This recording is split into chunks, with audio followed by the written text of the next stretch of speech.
Bueno, como siempre, es interesante para que vayamos ya viendo concretamente ya un mecanismo, ¿no es cierto? Ya un sistema, una máquina. Vamos a ver los componentes nomás de esa máquina y vamos a aprender hoy a calcular lo que son los árboles y ejes.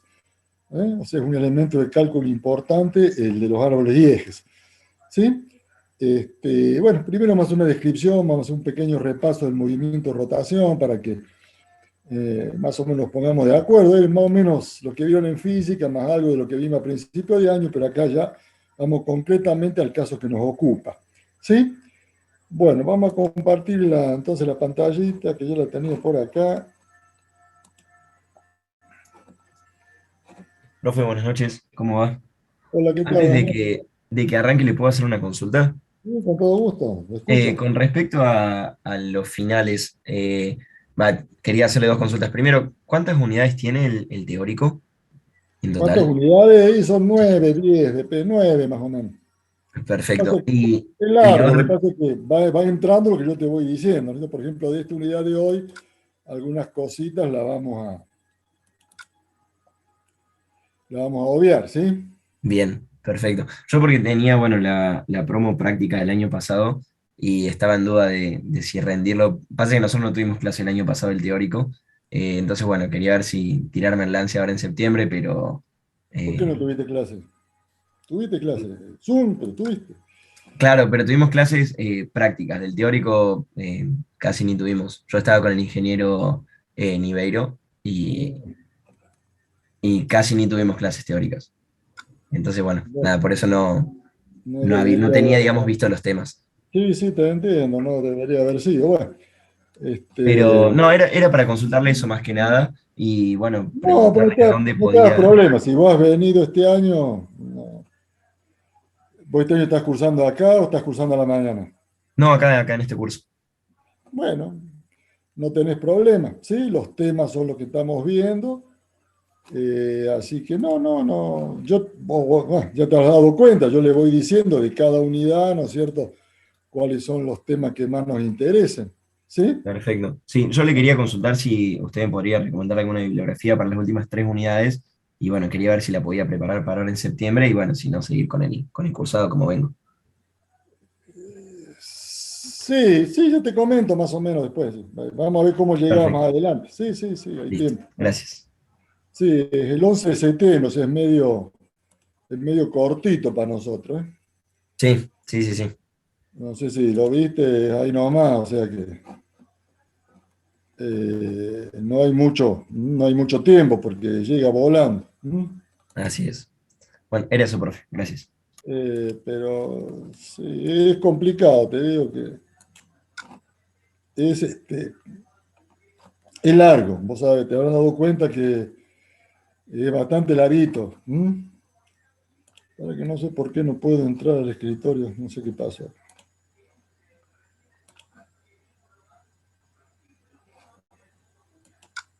Ah, se me tilda, ahí está.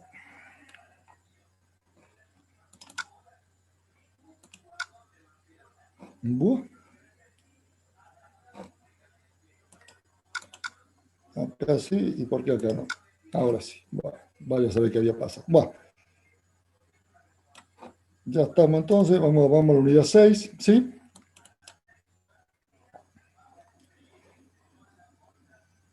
Hoy, por ejemplo, les voy a decir, hay una buena parte de esta unidad que no lo tomamos, o sea, ¿sí? Para que vean, porque realmente nos interesa más en esta instancia, así de que este sistema de clases, que nos interesa a lo mejor que vean bien, bien, bien los contenidos que son realmente importantes, ¿no es cierto? Entonces, por ahí yo le voy diciendo, o sea, cuáles son los que más nos interesan, los temas que no pueden dejar de... ¿eh? Bueno, vamos a empezar entonces en serio. Vamos a elementos principales. Nosotros tenemos esto de una transmisión. Esto, mire, para todo lo que son las máquinas, ¿no es cierto? Lo que es el movimiento, lo que son... Yo le voy a dar un ejemplo que lo van a entender todo, que es el ejemplo de un automóvil, ¿no es cierto? Ustedes tienen un automóvil, ustedes, bueno, van a tener un motor, puede ser, ¿eh? Un motor de combustión, pues un motor eléctrico, no importa, es un motor, o sea, es un elemento que genera la potencia motriz que yo voy a disponer. Las transmisiones son todos aquellos elementos que hacen que la potencia que me está dando, que me está generando el motor, lleguen a la máquina que la va a utilizar. En el caso del automóvil son las ruedas, ¿no es cierto?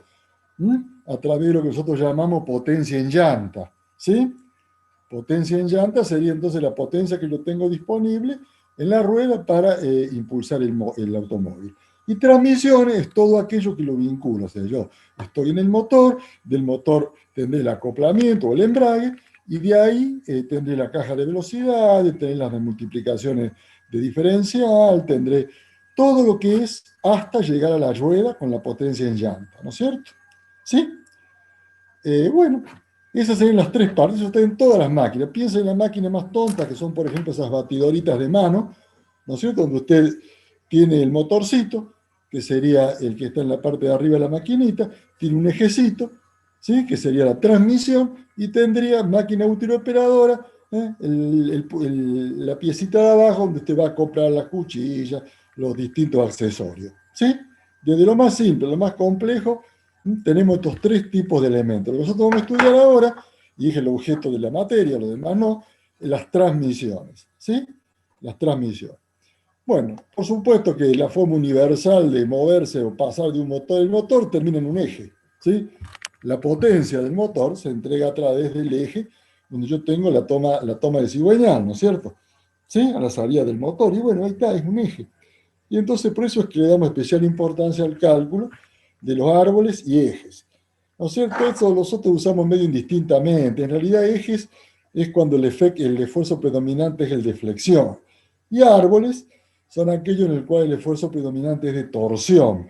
En general, cuando el efecto predominante es de torsión, los árboles pueden ser que tengan un diámetro un poco mayor, pero no tiene nada que ver con la relación dimensional. Simplemente es por el esfuerzo predominante, pero bueno, eso es un tema de nomenclatura, no interesa demasiado, ¿no es cierto? Importante que lo sepan calcular y sepan cómo trabaja. Bueno, estas son las formas. Este primero de acá arriba es el árbol que llamamos árbol liso. No es lo más común, ¿no es cierto? El árbol liso tiene el problema de que en el árbol usted va a montar elementos, va a montar rodamientos, va a montar las poleas para tomar o entregar fuerza, y todo eso va a tener que estar a cierta medida determinada. Entonces, para eso viene el perfilado, y el que tiene indicado como B. Este sería el perfilado, ¿no? Se llama perfilado porque responden a un cierto perfil.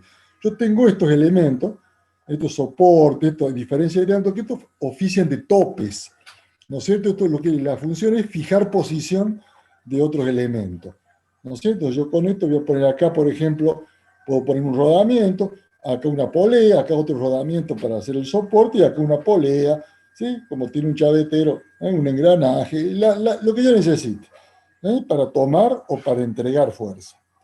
Y este es bastante interesante, se usa, es el hueco, ¿no? El árbol hueco es importante porque, sobre todo cuando ustedes necesitan tener amplia gama de posibilidades en espacios reducidos si se quiere, ¿no es cierto? Por ejemplo, una caja de velocidad de un autito. En el auto, la caja de velocidad, usted trata de que no ocupe demasiado volumen, ¿sí? De que no sea muy pesado, entonces, bueno, directamente tiene la ventaja que usted con este puede tener este eje a una cierta velocidad y acá adentro otro eje moviéndose a una velocidad mayor, menor o inclusive en sentido contrario, ¿no? Una contramarcha. Esa es la importancia de los tres tipos. Lo que tienen acá es el típico cigüeñal o árbol acodado, que es especial, ¿no es cierto? Desde el punto de vista constructivo es un árbol acodado, para nosotros el cigüeñal del automóvil, ¿sí? Directamente.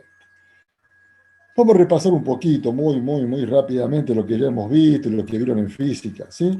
Movimiento rotatorio, ¿sí? Recuerden que la velocidad angular omega era el ángulo recorrido, que acá lo llamé alfa, nosotros lo llamamos tita, en la unidad de tiempo. O sea, el ángulo en unidad de tiempo. La tangencial era omega r, ¿sí? Omega por el radio. La velocidad tangencial o periférica, que es esta, tangente, la calculamos como pi por diámetro, por el número de revoluciones, dividido 60. Decir pi por diámetro y decir pi por 2 radios es lo mismo. Entonces el 2 con el 60 se cancela y me da 30. De acá puedo despejar la velocidad de rotación en n, en RPM, ¿sí? Son las formas que ustedes ya conocen. El movimiento de rotación eternamente fue P por R. ¿eh? Usted tiene la fuerza P aplicada y a un radio acá el momento de rotación va a ser P por R, que es P por diámetro sobre 2, es lo mismo. El momento torsor, si yo opongo una cierta resistencia, se genera el momento torsor, va a ser P por R. ¿Sí? La potencia, también la vimos en la fórmula, es P por V sobre 75.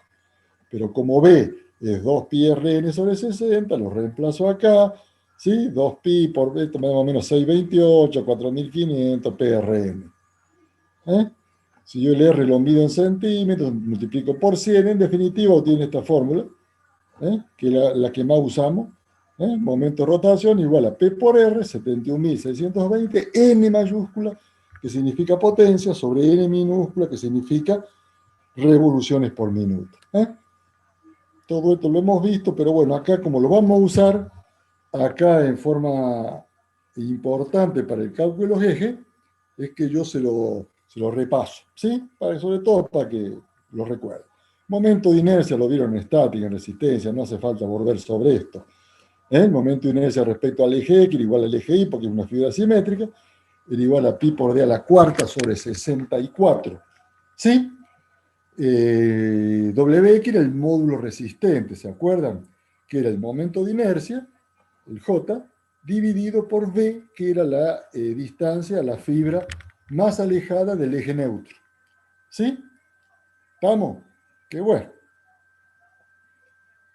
Por supuesto que en el caso de un eje, de un árbol, de un eje, era D sobre 2, ¿no es cierto? Era la mitad del diámetro, la distancia, porque era el centro. Bueno, ese era el eje neutro. Bueno, esto también lo vieron, tomamos esto nosotros, 0,1 d al cubo como una simplificación. Y para el de inercia polar, 0,1 d a la cuarta. ¿Sí? Y esto sería para el caso del eje hueco, ¿no? En el caso del eje hueco, como tiene una sección anular, pi sobre 64, d a la cuarta mayúscula menos d a la cuarta minúscula. ¿Sí? Esta es la transmisión general, muy interesante. ¿Sí? Muy interesante. Fíjense, esto realmente hoy no se está usando tanto porque con todo el advenimiento de los motores eléctricos más económicos, con mejores rendimientos, por ahí se prefiere tener un motor para cada máquina y listo, porque este sistema que tienen aquí, la transmisión general, el primero es un sistema que tiene el problema, tiene un solo motor para todo. Por supuesto que está limitado por las potencias de cada máquina, ¿no es cierto? A nivel costo le digo, antiguamente no, pero hoy es más barato a lo mejor motores individuales, ¿sí? Los motores de muy altas potencias son muy costosos, el riesgo es muy grande, aparte no siempre es fácil tener uno de repuesto. En cambio, motores más chicos, a lo mejor en dos máquinas usan la misma potencia, un solo motorcito recibe para dos máquinas, ¿sí? Y si excede un poco, no importa, porque total no la aprovecha. Pero por eso le digo, no sé.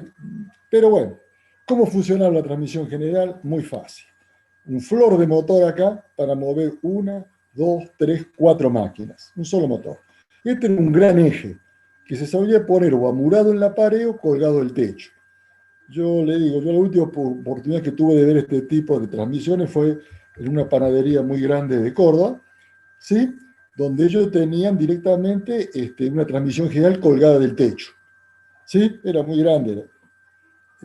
Nosotros le fuimos a instalar unos silos, porque ellos recibían, para que les sea más económica la harina, no la compraban en bolsa, sino a granel, ¿no es cierto? Entonces, bueno, el problema que tenían es que la harina con la humedad se les quedaba pegada en el silo y no la podían bajar. Entonces, bueno, nosotros le hicimos un sistema con una campanita vibradora abajo, cosa de que le genere vibración a la harina y no se aterronara y bajara bien, ¿no?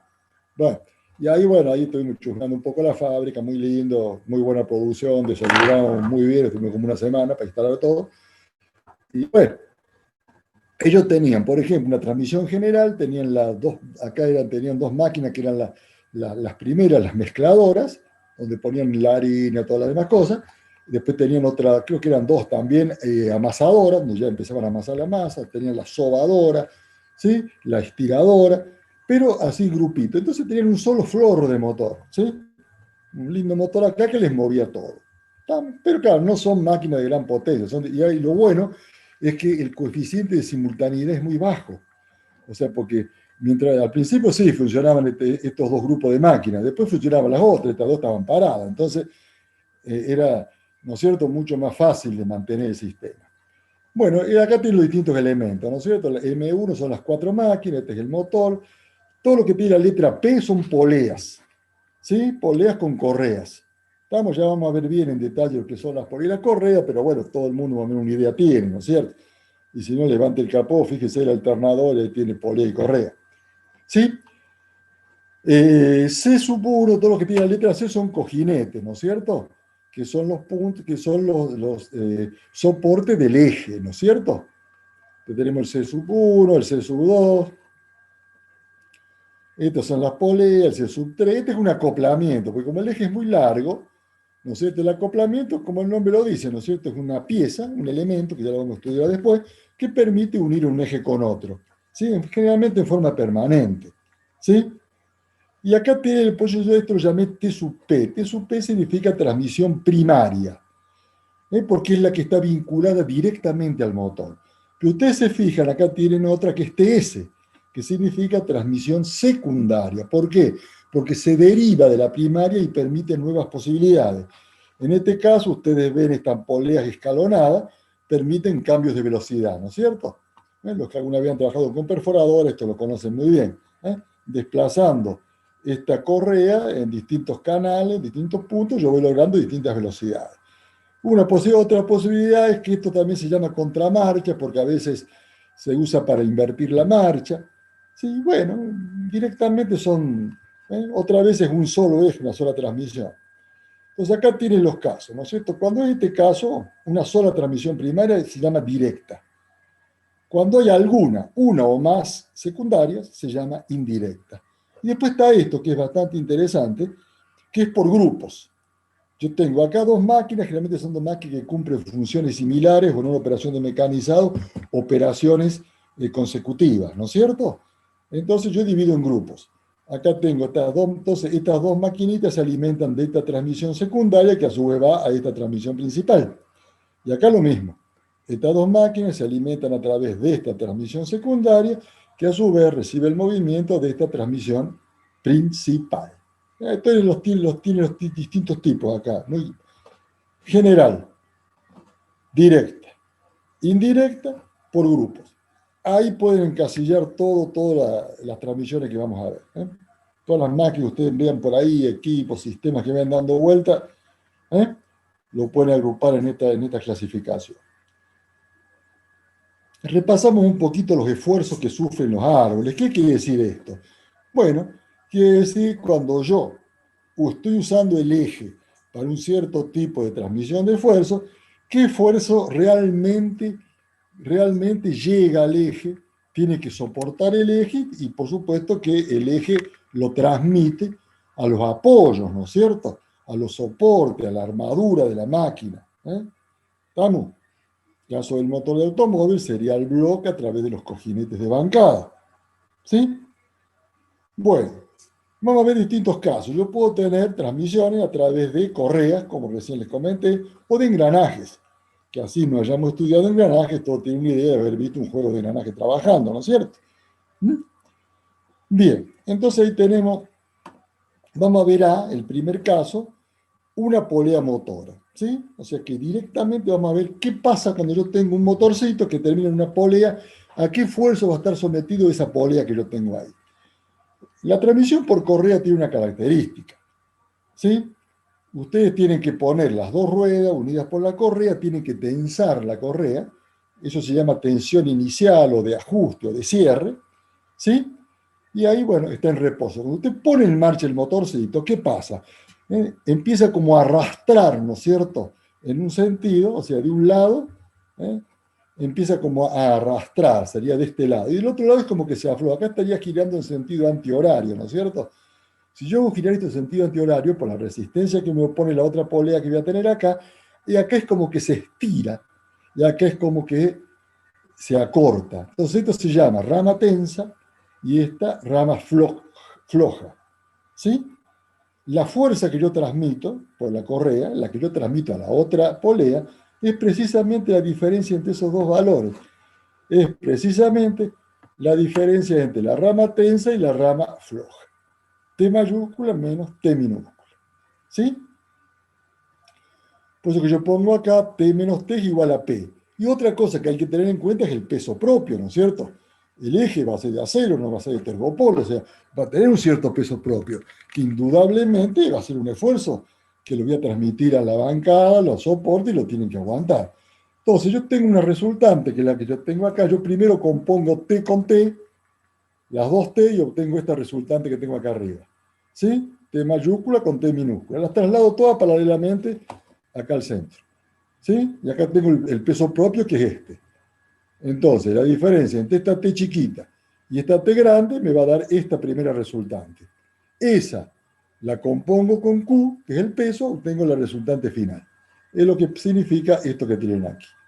Por supuesto que el par que yo transmito, que es P por R, directamente es T menos T, es la diferencia entre las dos tensiones. Eso es cuando es una correa. Cuando es un engranaje la cosa cambia un poco. El engranaje transmite la fuerza, que como tienen acá, a través de lo que llamamos la línea de empuje, que ya la vamos a definir y la vamos a ver cuando veamos engranaje a su debido tiempo y armoniosamente. ¿Sí? Bien. P, por supuesto, va a seguir siendo el peso de la rueda. Acá lo llamo P para no confundir. Bueno, fuerza supera y la fuerza del diente. Lo que pasa es que a mí me interesa descomponer en las dos componentes, tangencial y normal, ¿no es cierto? Tangencial y axial. ¿Qué pasa con la tangencial? Bueno, la tangencial es la que realmente se transmite efectivamente a la otra rueda. Y la axial es la que va a actuar acá, ¿ve? Que es la que va a tender a actuar sobre el cojinete.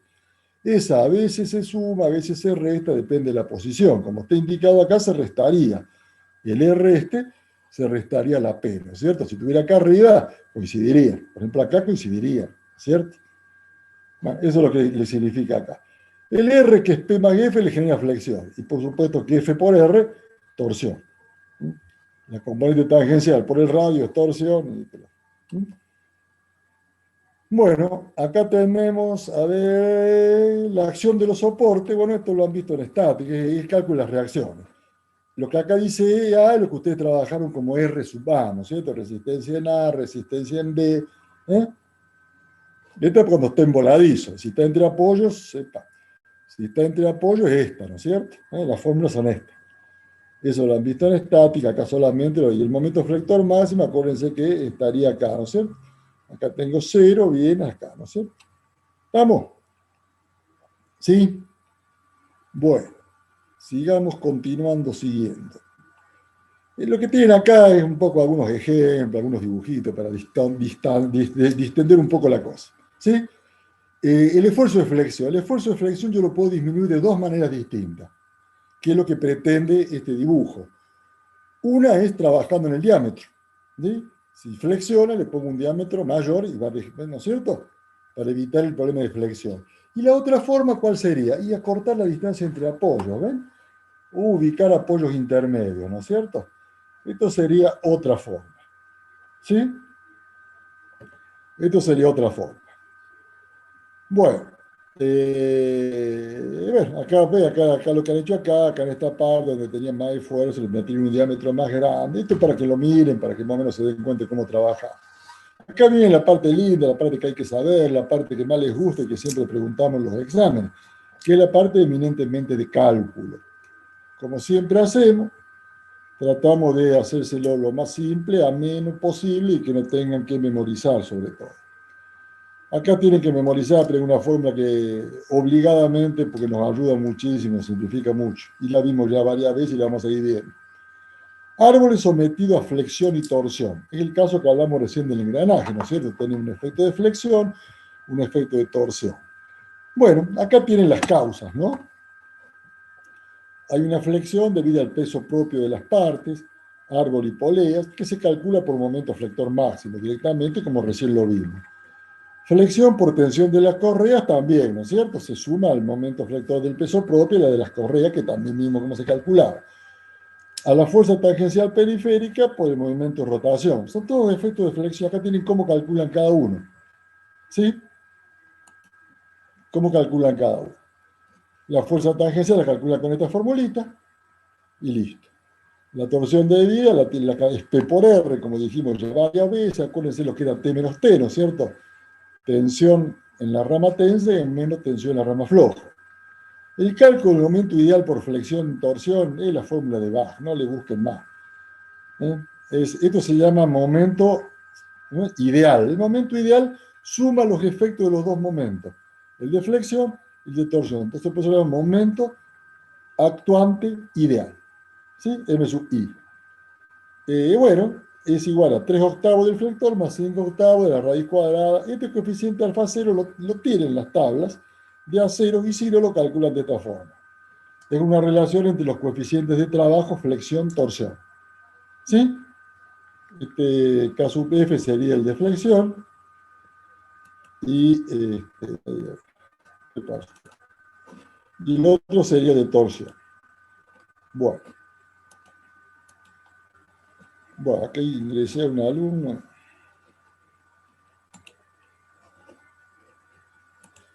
Bueno, ¿dónde estamos? Estamos acá. Bueno, eso sería más o menos la estructura que tenemos la idea de que le quería mostrar. ¿Sí? Bueno, esta fórmula de San Bená, bueno, es una fórmula reducida. Es una fórmula reducida, pero como toda fórmula reducida, tenemos errores, ¿no es cierto? Es un medio de MF más raíz de MF al cuadrado. Es más fácil que esta, pero no hay problema.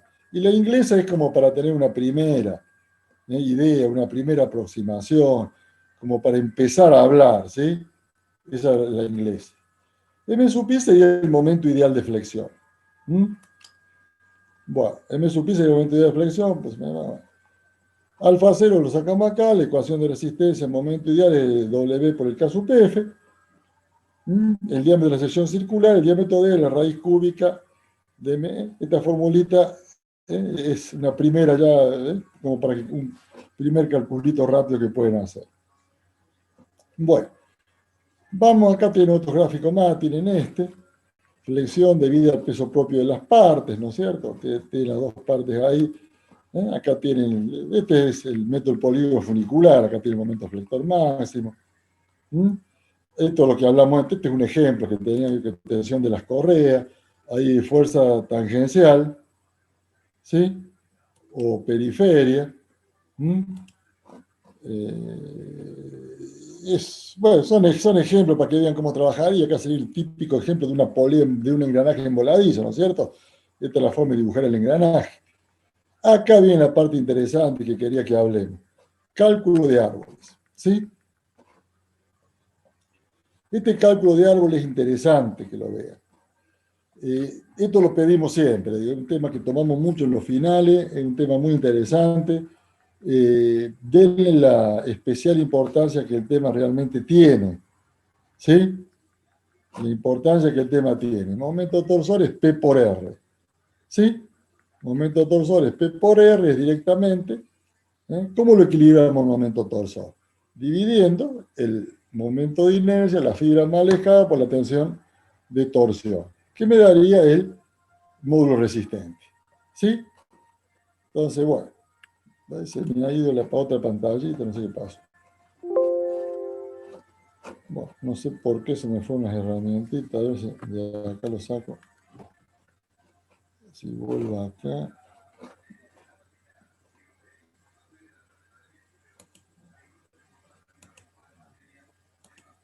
Ahí lo recuperé, ahí lo tenemos entonces. Bien, vamos entonces a...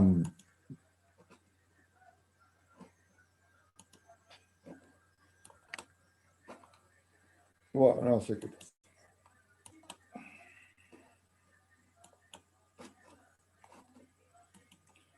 Bueno, acá tenemos entonces, como le dije antes, van a ser dos, ¿sí? Van a ser dos. Pero de esas dos tienen que saber una, ¿sí? De esas dos tienen que saber una. ¿Por qué le digo una? Porque son las dos más útiles. Entonces, esta posiblemente es más amigable. ¿Mm? La otra, por ahí les cuesta más porque tienen que repasar algo de torsión que por ahí no se acuerdan. A nosotros nos da lo mismo. Ustedes, mientras sepan una de las dos, estamos bien. Sí, la eligen ustedes. Momento torsor. P por R, como dijimos, es muy fácil. Directamente es el módulo resistente por la tensión de torsión. En secciones circulares, por supuesto, ya lo saben, 2 pi a la cuarta sobre 64, la distancia de la fibra más alejada de la mitad del diámetro, ¿sí? El W 0,2 del diámetro al cubo, el momento torsor, y bueno, de acá sale. ¿eh? De acá sale esta formulita de cálculo que es muy simple. Si tomamos un caso ustedes 120 porque es un valor bajo, cualquiera cero lo tiene, entonces por eso tomamos ese valor, ¿sí? Y obtenemos esta formulita para el diámetro, ¿sí? Acá tendrían cómo calcular el diámetro en función del momento torsor, ¿sí? Si ustedes tienen como datos la potencia, P por B sobre 75, bueno, también B recto, acá empezamos a trabajar un poquito para llegar al valor del diámetro. B, recuerden que esta está la formulita, reemplazamos acá y despejamos N. Después acá despejamos P por R. ¿Por qué despejo P por R? Porque P por R es el momento torsor, ¿sí? Que es el que lo tengo que equilibrar. Y de acá salía esta forma, multiplicando esto, y dividiendo por esto y esto, me da los famosos 71.620 que hemos hablado siempre. ¿Sí? Y bueno, como aplico la fórmula de igual resistencia, yo lo equilibro con 0,2 D al cubo por el K sub T. Y de ahí despejo D. Y de ahí despejo D, ¿no es cierto? Raíz cúbica, 3000 N sobre N, este 3000 lo saco afuera y obtengo esta fórmula. Muy importante. Esta es una de las fórmulas de cálculo que usamos, ¿no es cierto? Acá lo que tienen es un ejemplo para un Siemens Martin, ¿sí? Pero la fórmula que hay que saber es esta, 14, y ahí terminó todo. Fíjense cómo no se van a aprender este. ¿Sí? Es muy fácil. Recuerden, tenemos las dos posibilidades. Teniendo como dato el momento torsor, las dos son muy fáciles. Y teniendo como dato la potencia. Esta es una de las hipótesis que le pedimos. Si no les gusta esta, la otra es esta. Admitir una deformación máxima de un cuarto. Quiere decir que yo le voy a permitir que se deforme como máximo en un metro de eje un cuarto de grado sexagesimal. Realmente muy poco. Un cuarto de grado. Fíjense que la circunferencia tiene 360. Yo le estoy permitiendo un cuarto de la 360ª parte, o sea, casi nada. Bueno, recordando la fórmula de torsión que ustedes vieron en resistencia, para que se genere el momento torsor, yo tengo que tener el eje que ofrezca resistencia. Entonces, considero una barra, un eje empotrado de un largo de 100 centímetros, o sea, un metro. Bien, esta es la otra vista. El diámetro es un diámetro de cualquiera. Lo que yo voy a hacer, lo voy a referir a el círculo trigonométrico. Voy a tomar un radio de 1 centímetro, que sería este arco que lo tienen acá. Por supuesto, si yo tengo un radio de 1 centímetro, estoy hablando de un radio en radianes, ¿no es cierto? De un diámetro, de un ángulo en radianes, un arco en radianes. En este caso, porque el arco es igual al ángulo, ya lo saben. Y acá es la realidad, el B es el real, ¿no es cierto? En el eje mío de diámetro D voy a tener un arco B. Por supuesto que hay una semejanza de triángulos, yo los relaciono, ¿sí? Este ángulo, este arco, es A1, que sería este radio, como este arco es a su radio, que lo llamo R, al radio general este. Por eso es que el arco en radian es A1, como B es AR. ¿Sí? Y esta es una fórmula general de la torsión. ¿No es cierto? Cuando ustedes calcularon torsión, vieron que el B, ¿no es cierto? El arco de torsión, sobre L, que era el largo, era igual a la tensión, dividido G. ¿Qué era G? Módulo de elasticidad transversal, no longitudinal, que es el que está en todas las tablas. El transversal es 2,5 por E, para que lo calculen si no lo tienen. Hay tablas que están los dos, pero hay otras que no. El E debería estar siempre. Y bueno, directamente el B, si yo tomo el largo de 100 centímetros, este L 100 centímetros, o sea, acá despejé, este L lo pasé allá multiplicando, como yo dije tenía que tener 1 metro, 100 centímetros, multiplico por 100. Y bueno, y acá hago una relación muy simple. Yo considero la circunferencia completa, ¿no es cierto? el arco en radianes es a la circunferencia completa en radianes, que vale 2pi, como el arco que tengo acá en grados es a 360 grados, que sería la cantidad en la circunferencia completa en grados sexagesimales. Y de acá despejo me da esto, obtengo esta formulita. Acuérdense que el momento de inercia lo vimos recién, es 0,1 de a la cuarta. Acá voy a tolerar un cuarto de grado, no voy a tolerar más de ángulo de torsión, un cuarto de grado por metro. ¿Sí? Entonces reemplazo acá por un cuarto. ¿Sí? Y bueno, directamente esto lo habíamos calculado hace un rato, esto le dije que valía eso, y bueno, directamente me llego a esta expresión.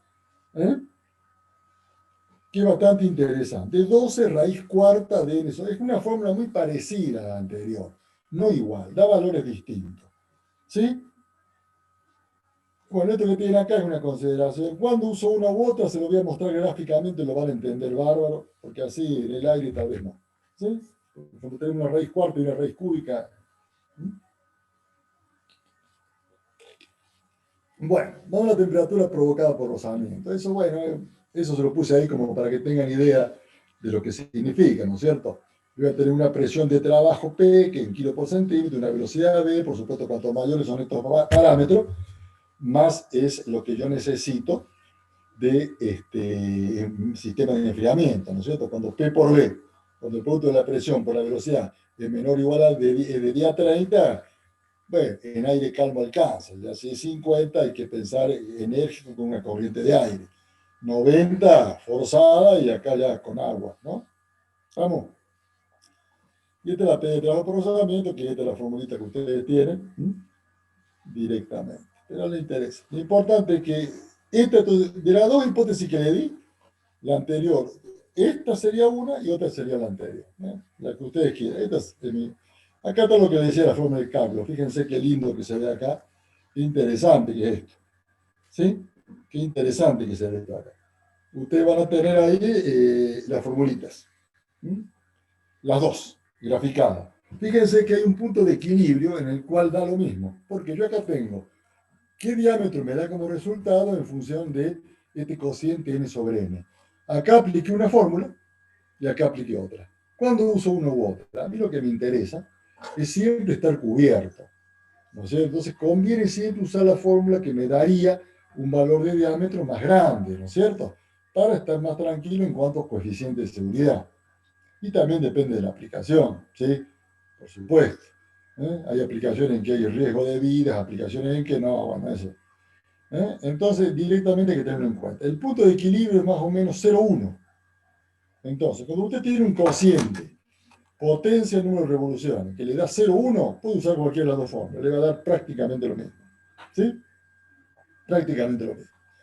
Cuando es menor de 0,1, le conviene usar la fórmula de 12, esta que tenemos acá abajo. ¿Por qué? Porque ven que ahí se cruzan y le da un valor mayor. En cambio, cuando la relación n sobre n es mayor de 0,1, le conviene usar la fórmula de 14,4.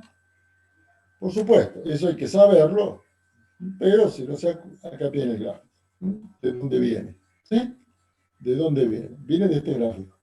Por eso, para irnos más, no dice, bueno, sí, cuando la relación n sobre n es mayor de 0,1, pero ¿por qué? Bueno, ¿por qué lo tienen acá?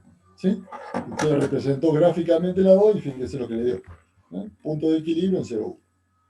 0,1 es indistinto. ¿Y esto qué significa? Bueno, que le significa que acá usted ya calculó el diámetro, ¿no es cierto? Le da 7, funciona como un abaco.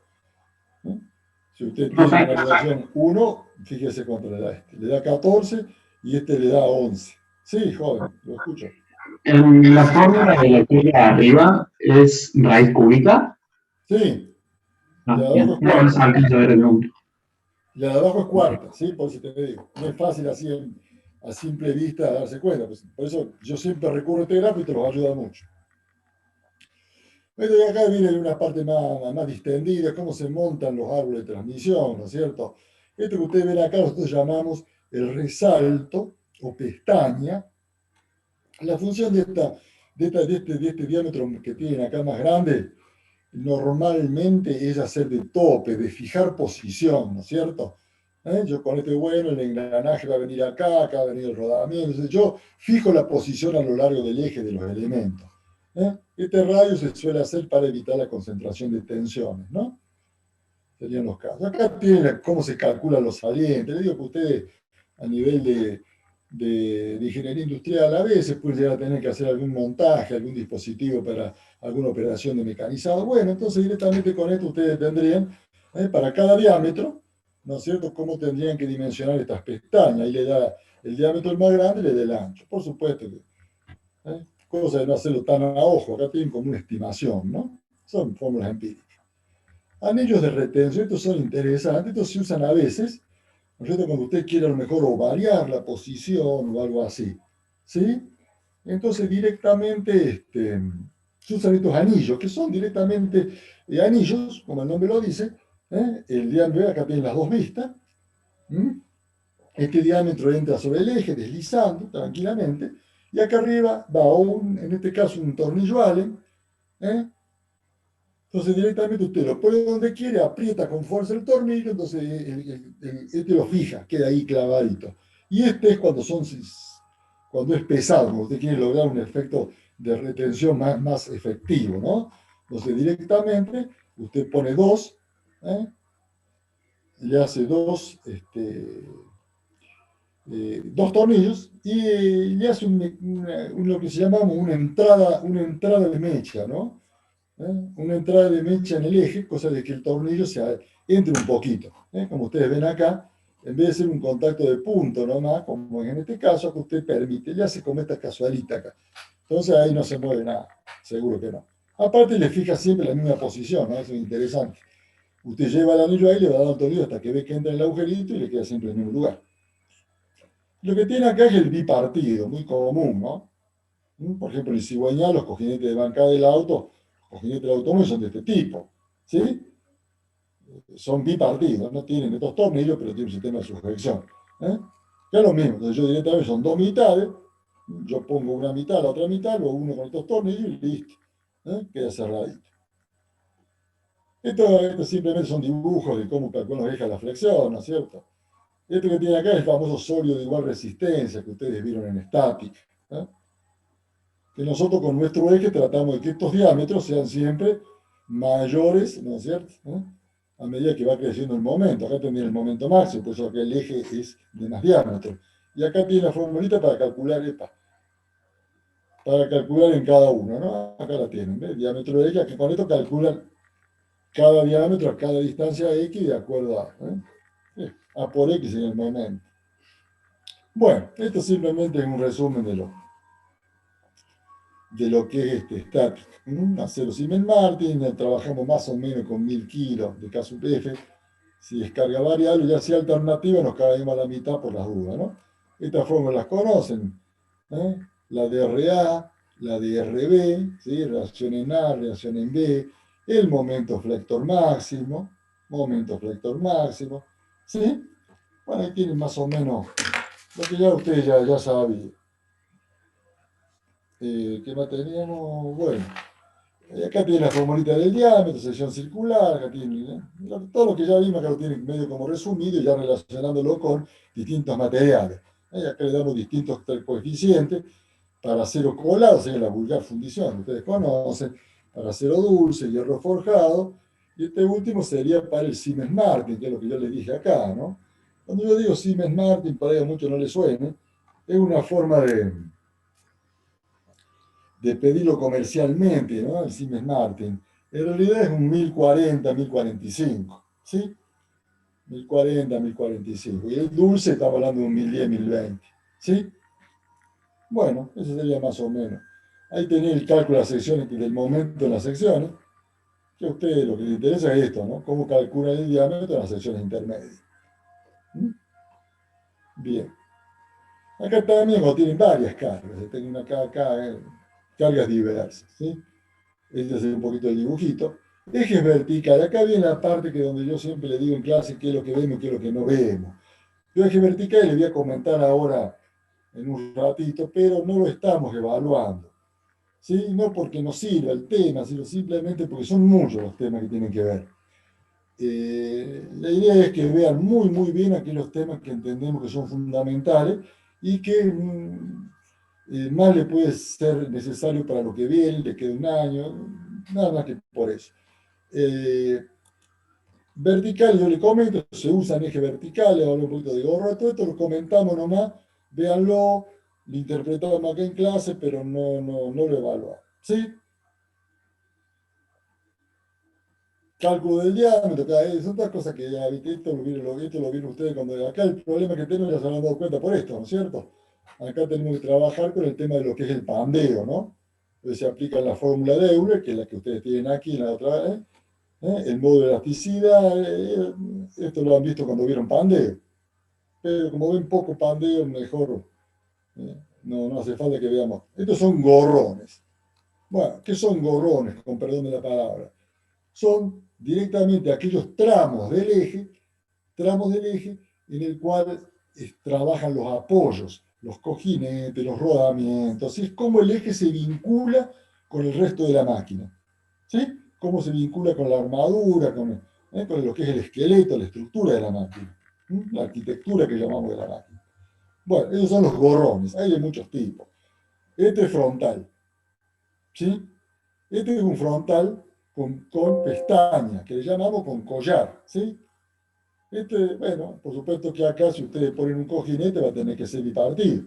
Va a tener que ser partido, ¿eh? Porque no pueden venir. Acá sí, pueden poner un rodamiento, por ejemplo, tranquilamente de acá, ¿sí? Y acá haría de tope. Acá, bueno, el problema tiene que tener un elemento, ¿sí? Acá tienen otro intermedio de un eje hueco. Un eje hueco. Acá tienen doble. Este se usa mucho donde hay un gran esfuerzo longitudinal sobre el eje, ¿no? Yo siempre doy el ejemplo típico que es en los motores fuera de borda, ¿no es cierto? De las lanchitas. Los motores fuera de borda, imagínense que toda la potencia del motor, que es mucha para ese eje, ¿no es cierto?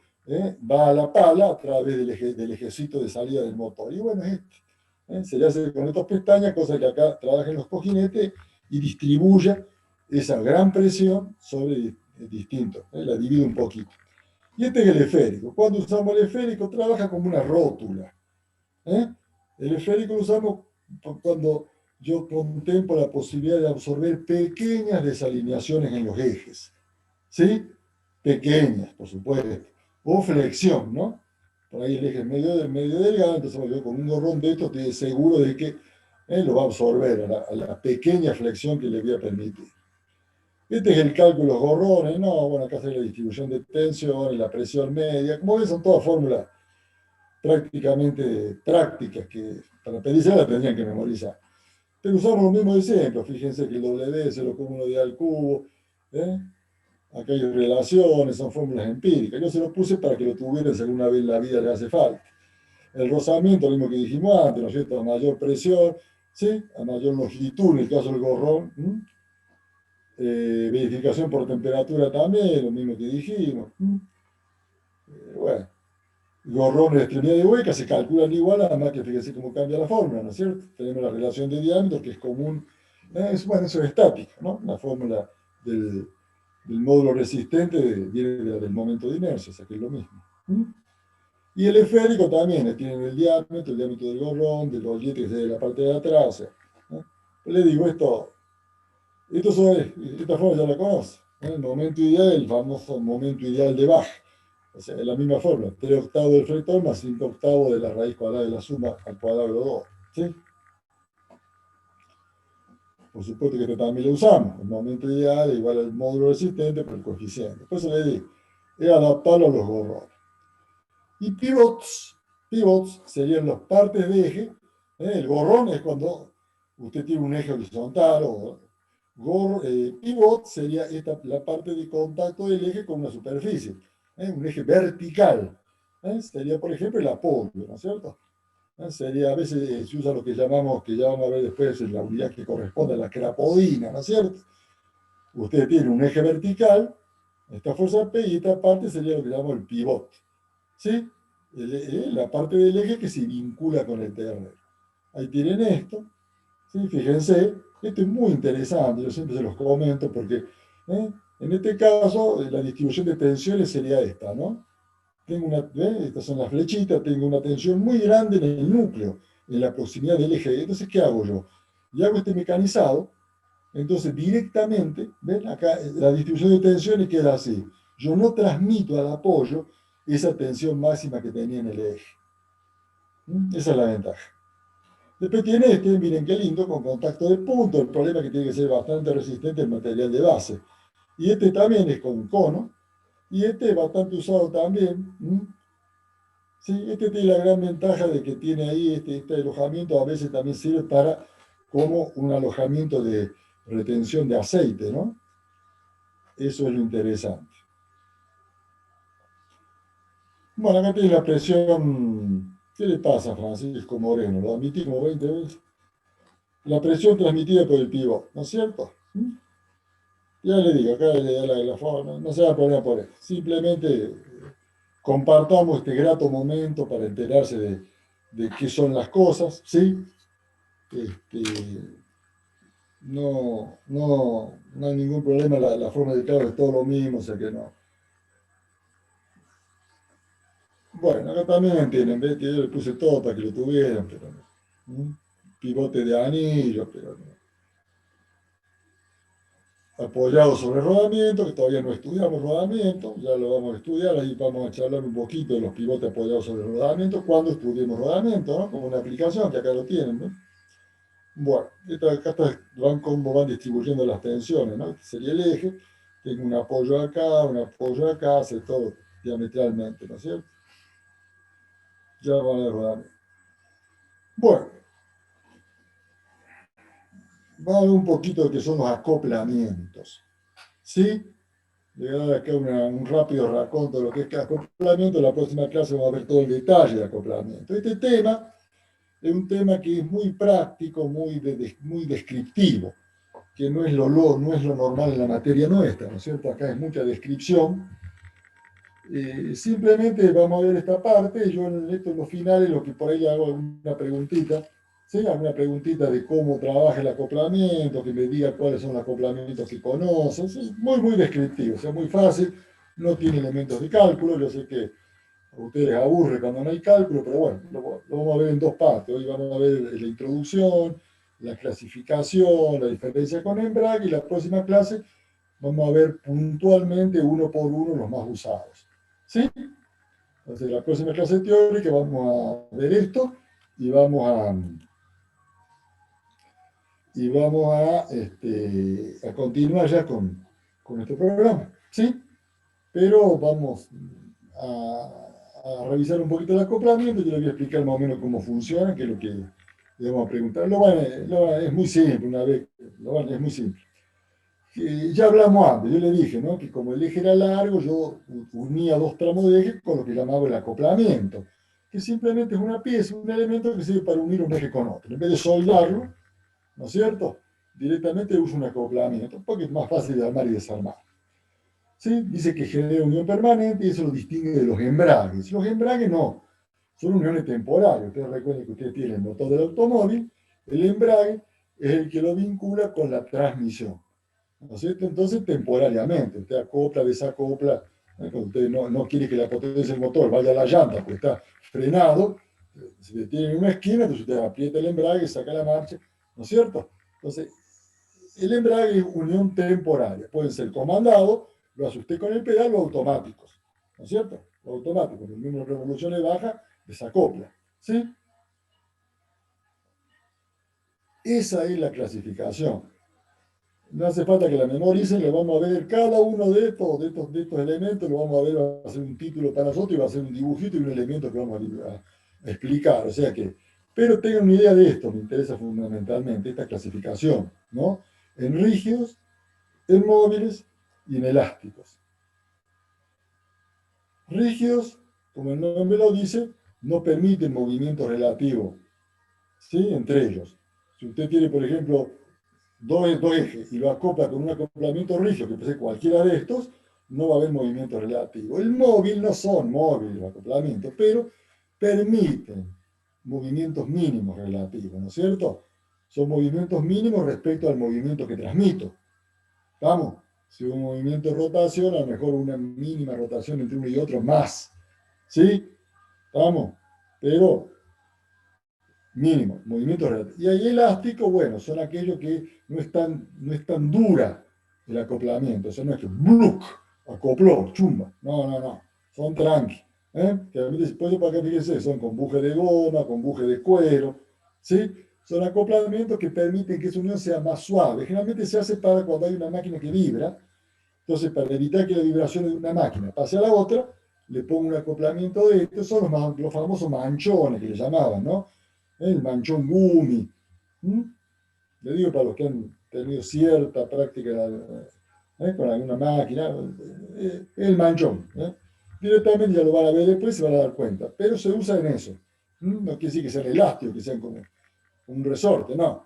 Permiten esto, ¿sí? Tienen cierta posibilidad de absorber vibraciones para que no se transmitan a lo largo del eje. Se usan algunas rectificadoras de precisión también, ¿no? Porque para que uno de los problemas de las rectificadoras es que no salga vibrado el trabajo. Bueno, embragues. Embragues, ya saben, cumplirían la misma función, pero la diferencia es que los embragues generan acoplamientos temporarios, automatizados, como dice acá, o comandados. ¿Sí? Comandados porque tiene algún elemento, puede ser una palanca, puede ser un pedal, y automático, bueno, solito los tipos de acoplan se acoplan, por ejemplo, en función del número de revoluciones. Arranque instantáneo o arrastre por arrastre. Instantáneo o progresivo. Instantáneo es así, cuando es en un instante. Arrancaste o no arrancaste, arrancaste.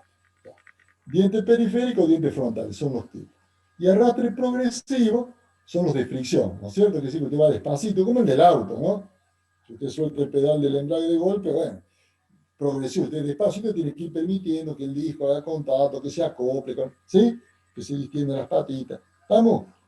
Pues son instantáneos o progresivos. Y estos son automáticos, son los Bullhorn, que bueno, eso rígido, ¿eh? Unir de manera permanente dos árboles de transmisión entre sí. Los ejes en una recta común. En general son árboles del mismo diámetro, en general. Puede que no. Por ejemplo, ustedes tienen un ejemplo de no, por ejemplo, son las bombas hidráulicas, ¿no es cierto? Las bombas hidráulicas generalmente, las bombas hidráulicas, las de 120 litros, las bombas comunes, que se usan en el campo, que se usan en todos los equipos hidráulicos, bueno, terminan en un ejecito estriado. Y ahí no, ahí van árboles de cualquier diámetro. Usted ahí con un manguito de acoplamiento lo lleva. ¿Sí? Bueno, bueno, la próxima clase entonces vamos a ver todo esto. Como yo le digo, uno por uno, yo les voy a explicar cómo funciona y ustedes tienen que saber cómo funciona. ¿Sí? Y esas van a ser las preguntas de un final, si es que tienen la suerte que le toca un tema tan fácil como este, cosa que dudo. Pero por ahí como para dar una ayuda, le tiramos alguna preguntita de estas. ¿Sí? Bueno, ¿tienen ustedes alguna duda, alguna pregunta, algo que no les haya quedado claro, algo que quieran preguntar en general? ¿Seguro? Abren el micrófono y preguntan con toda confianza, como hizo antes. No hay problema. ¿Sí? ¿Seguro que no o están cansados? ¿Qué pasa? No se me cansen el primer día. Che.